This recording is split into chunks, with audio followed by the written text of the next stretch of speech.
Welcome to Penrose Learning, where we make understanding easy. In this video, I will explain how to use Telegram for business. First, create a dedicated business account or convert your existing one. Make sure your profile clearly displays your business name and logo. Then, add a comprehensive description of the services or products you offer. This initial setup is crucial for establishing your professional presence and helping customers understand what you provide right away. Once your business profile is ready, focus on engaging your audience. Use Telegram channels to broadcast important updates, news, and promotions to a large, unlimited number of subscribers.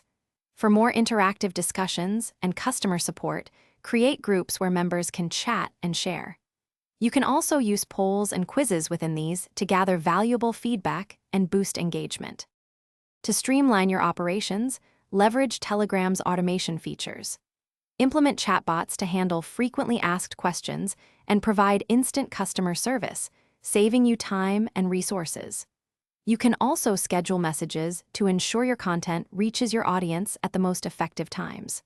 Furthermore, organize your conversations using chat folders and labels for efficient management and quick access. For effective marketing and growth, actively promote your Telegram channel or group across your other social media platforms. Offer exclusive content, special deals, or discounts to your Telegram subscribers to build loyalty and attract new members. Regularly analyze your channel statistics, such as views and subscriptions, to understand audience engagement and refine your content strategy for continuous growth. Thanks for watching. If this was helpful, leave a like and consider subscribing. See you next time.